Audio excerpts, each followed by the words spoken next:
Your company is looking into possibly getting a cybersecurity risk assessment, but I know you're probably like me, and before you get the assessment, you're probably thinking, okay, what things around the house can I clean up a little bit to make sure I don't look bad?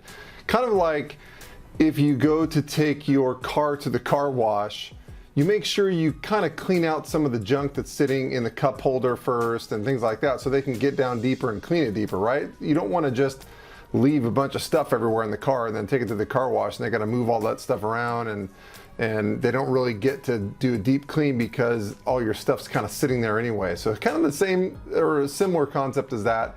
Before you get a cybersecurity risk assessment, you really want to make sure that you do the easy stuff. You want to get all your stuff in order. So wanted to do a quick video series.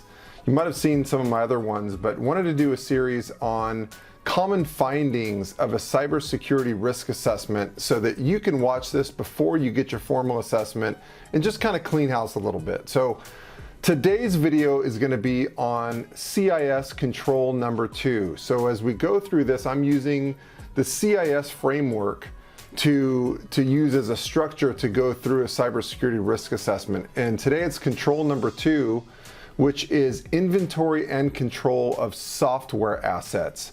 I'm using the CIS framework because it's just easier. It's 18 controls as opposed to the NIST framework, which is over 100. And I don't want to make a video series with over 100 different videos.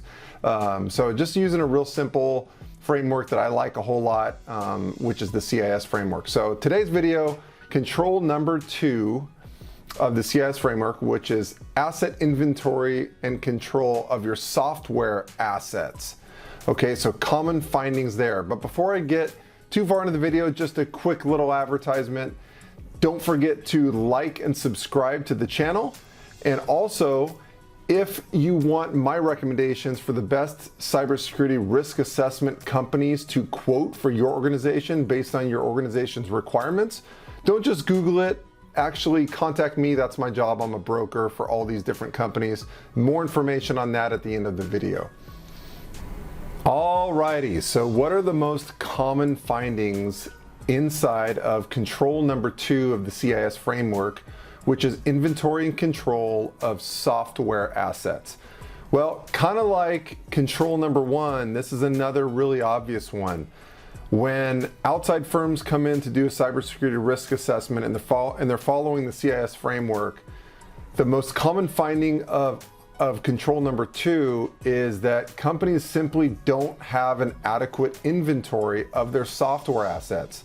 That's just really easy. They don't have an inventory. They don't have a system of taking an inventory. A lot of times they don't, or maybe the system they have is an Excel spreadsheet and it's totally outdated. It's not anything that you can actually rely upon. So that's an easy one.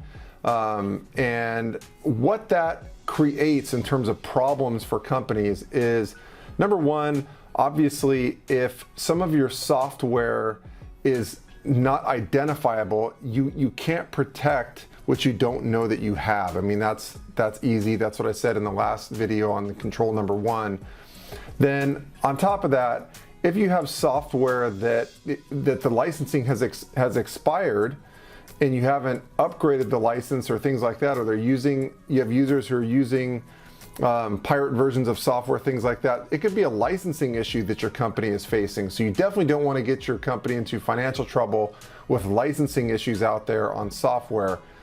Another thing, obviously, is shadow IT. So are users downloading different software applications that you're not aware of, which could leave your entire company at risk of a cyber attack? So big deal there. And then last but not least, if you're not aware of what software versions you're running out there, maybe there's some older versions of software that are actually allowed on the network but are out of date, have not had the latest patches for whatever reason, and it's just out of date, which is vulnerable, obviously, to cyber attacks. That's one of the easiest things that threat actors do out there when they're looking for low-hanging fruit, is they look for out-of-date software and easy hacks on out-of-date software. So easy ways to break into into old software that just hasn't had the latest security patches on it. So a lot of problems can stem from the fact that you're just not taking good inventory of the software. Okay, so what do you do about it? Well, the easiest thing you could do right away is take advantage of the allow listing features out there with like anti-malware software or with endpoint security solutions, things like that. That's just an easy way to kind of start getting your arms around it. Just make sure you're taking advantage of the allow listing features that you already have.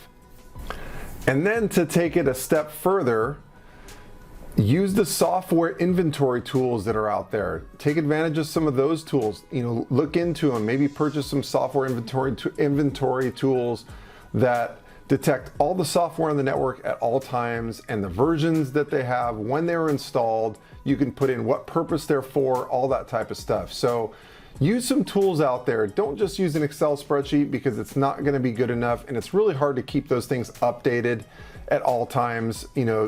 Especially you don't know things like shadow IT, things like that. You just can't see. So man-made tools in terms of just manual checks, things like that, just aren't quite good enough. So definitely something that you can do right away.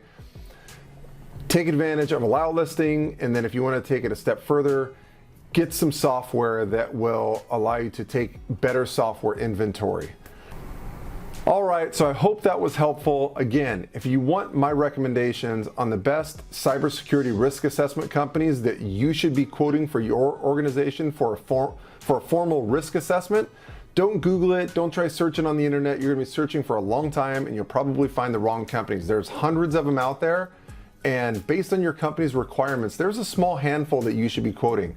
I'm aware of those companies. I'm a broker for all these different service providers out there. I've been doing this for a lot of years. I have a lot of access to the right contacts within these companies, and I can oversee the quoting process, oversee the demo and conversation process. So reach out, ask me. I'll ask you a few questions about your organization, and within a few minutes, I can get you to the right people.